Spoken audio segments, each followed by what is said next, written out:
বিন হাদির গ্রামের বাড়ির সামনে। সারা বাংলাদেশ যখন গতকাল প্রার্থনারত ওসমান হাদিকে যেন মহান আল্লাহ তাআলা ফিরিয়ে দেন, সারা দিন শেষে রাতের বেলা ওসমান হাদির গ্রামের বাড়িতে দুর্বৃত্তরা কেউ ঢুকে চুরি করেছে বা এমন কিছু সন্ধানে ছিল যে ঘরে ঢুকে কিছু তারা খোঁজ নিয়েছে। এমন একটি খবরে গণমাধ্যম কর্মীরা সকাল থেকেই এখানে ভিড় করেছেন, ছুটে এসেছেন, পুলিশ প্রশাসনের লোকরাও এসেছেন এবং তারাও এখানে সরজমিনে পরিদর্শন করেছেন, নোট নিয়েছেন। এলাকাবাসীর সঙ্গে আমরা কথা বলে যেটি জানতে পেরেছি সেটি হলো যে তারাও সকালে এসে এখানে দেখেছেন ঘরের দরজা পিছন থেকে খোলা এবং পাশের জানালার কিছু অংশ ভাঙা এবং পরবর্তীতে দরজা খুলে যারা প্রথমে প্রবেশ করেছে তারা কিছু জিনিসপত্র অগোছালো ভাবে পেয়েছে। তো আসলে কোনো গুরুত্বপূর্ণ দামি বা স্বর্ণালংকার বা এমন কোনো কাগজ নথিপত্র বা এমন কিছু কেউ এর সন্ধানে বা খুঁজে এসেছিল কিনা সেটি নিশ্চিতভাবে কেউ বলতে পারছে না। কারণ যেহেতু বাড়িতে যারা সারাক্ষণ বসবাস করে তাদের কেউই বাড়িতে উপস্থিত নেই, এ কারণে বাইরের কেউ নিশ্চিতভাবে বলতে পারছে না যে কি হয়েছিল। এলাকাবাসী প্রথমেই এটার তীব্র ধিক্কার এবং এটার সমালোচনা করে তারা জানিয়েছেন যে নলছিটিবাসী বা এলাকাবাসী তারা লজ্জিত এবং এর দৃষ্টান্তমূলক শাস্তি তারা দাবি করেছেন এবং প্রশাসনের কাছে সুনির্দিষ্ট এটি যেন তদন্ত করে দেখা হয় এবং এরপর থেকে এই বাড়ির নিরাপত্তা এবং সার্বক্ষণিক যেন আর কোনো দুর্ঘটনা বা কোনো কিছুর কবলে এই বাড়িটি না পড়ে সেটির ব্যবস্থা নিতে সবাই আহ, অনুরোধ জানিয়েছেন।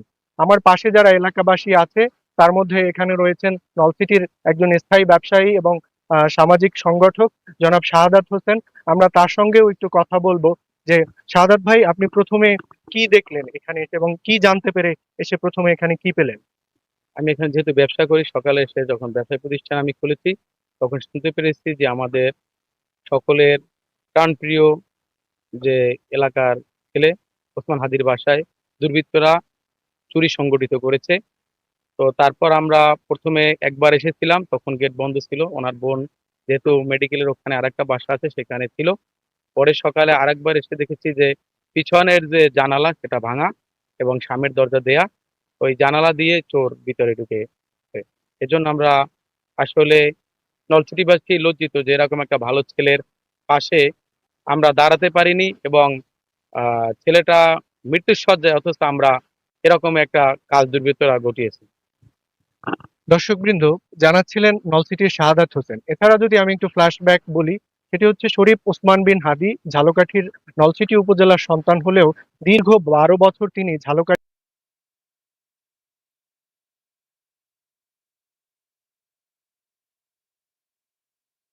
এরপর ভর্তি পরীক্ষা দিয়ে তিনি ঢাকা বিশ্ববিদ্যালয় ইসলামিক স্টাডিজ বিভাগে চান্স পান এবং পরবর্তীতে তখন দ্বিতীয়বার পরীক্ষা দেওয়ার সুযোগ ছিল, দ্বিতীয় বছর তিনি পরীক্ষা দিয়ে এরপর পলিটিক্যাল সায়েন্সে তিনি তার চান্স নিশ্চিত করেন। একই সময় তিনি সাইফুস নামের একটি কোচিং সেন্টারে আইএলস এবং স্পোকেন বিষয়ের তিনি শিক্ষক ছিলেন, তিনি শিক্ষকতার সঙ্গে যুক্ত ছিলেন।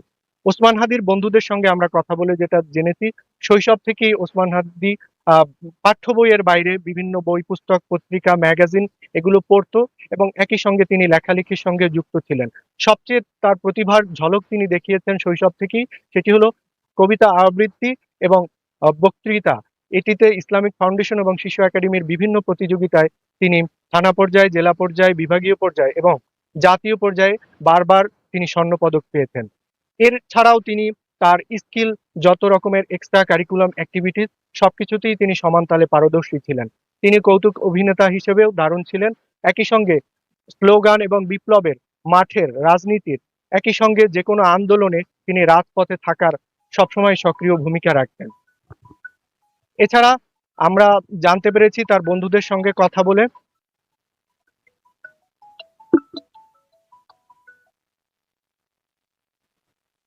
এছাড়া আমরা তার বন্ধুদের সঙ্গে যেটা কথা বলে জানতে পেরেছি। জি জি, আচ্ছা আচ্ছা।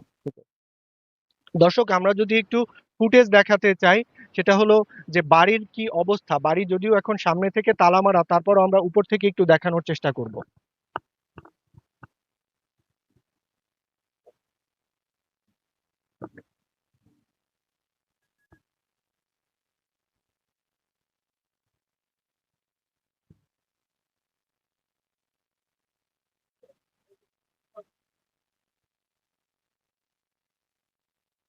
মূলত দর্শক এই যে বাড়িটি দেখতে পাচ্ছেন, এই বাড়িটি